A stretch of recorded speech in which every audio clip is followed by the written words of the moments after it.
یہ جو چیزیں ظاہری طور پہ یہ ہمارے لیے حرام ہے.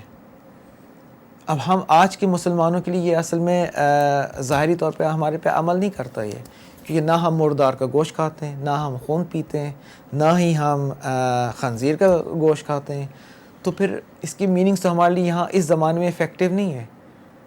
اصل میں اس کے ایک باطنی معنی جس کو ہمیں وہ بھی سمجھنا ہے. تو اس کے باطنی معنی کیا ہیں؟ باطنی معنی کیا ہم اپلائی کریں, کیونکہ جیسے میں نے کہا کہ ہمیں دونوں چیزوں پہ ایمان رکھنا ہے, ایک ظاہری میننگ پہ اور ایک باطنی میننگ پہ. تو باطنی میننگ میں اب مثال کے طور پہ کہا کہ آپ کے اوپر مردار حرام ہے, یعنی میتتو یعنی میت کہہ سکتے ہیں, یعنی مردار. تو مردار کا مطلب کیا ہے باطنی طور پہ؟ باطنی طور پہ مطلب یہ ہے دنیا کی محبت, وہ مردار ہے, وہ ہم پہ حرام کر دی گئی ہے. دنیا کا مطلب, چونکہ دنیا جو تفسیر میں آتا ہے, دنیا کو ایک بری نظر سے دیکھا گیا ہے. دنیا کو ایسی نظر پہ دیکھا گیا کہ یہ مردار ہے اور یہ ہم پہ حرام کر دی گئی ہے. کیونکہ جب خدا دنیا کے بارے میں بات کرتے ہیں, اس کے دو میننگز ہیں, ایک تو دنیا اور ایک زمین اور آسمان. زمین اور آسمان جو بھی کچھ ہے وہ سب اچھا ہے, وہ سب خدا کی نعمت ہے, اس کو ہم برا نہیں کہہ رہے ہیں, اس کو ہم مردار نہیں کہہ رہے ہیں. لیکن وہ جو اس زمین و آسمان جس کو ہم نے اپنی دنیا بنا دی, یعنی اپنی دنیا بنا دی, وہ مردار ہے.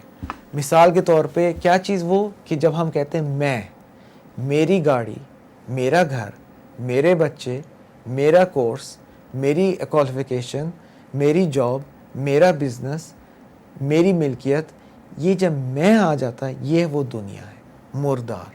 کیونکہ یہ فانی ہے, یہ ختم ہونے والی ہے, اس کا کوئی حقیقت نہیں ہے. یہ ہم نے لیبلز لگائے ہیں کہ جب ہم کہتے ہیں کہ یہ میری گاڑی ہے, یہ میرا گھر ہے, تو یہ اصل میں ان کی کوئی وجوہات نہیں ہے, ان کی حقیقت نہیں ہے. اصل حقیقت تو جو چیز سامنے ظاہر میں نظر آ رہی ہے وہ سب حقیقت ہے. لیکن ہم نے پھر اپنے ہیومن کی, انسانیت کے زندگی کے لیے, کہ اس دنیا میں رہنے کے لیے, زمین و آسمان کے رہنے کے لیے ہم نے یہ لیبلز لگا لیے. لیکن جب ہم ان لیبلز کو اپنی دنیا بنا لیتے ہیں تو اس چیز کی طرف اشارہ کر رہا ہے کہ یہ مردار ہے. اب وہی سلسلہ تھا کربلا کے وقت, یعنی کربلا کا جب قصہ ہوا کہ اس طرح بھی مسلمان تھے, لیکن انہوں نے دنیا کو اپنے اندر محبت ڈال دی تھی, وہ مردار محبت ڈال دی تھی, اور اس وجہ سے وہ اپنے امام کو نہیں پہچان پا رہے تھے.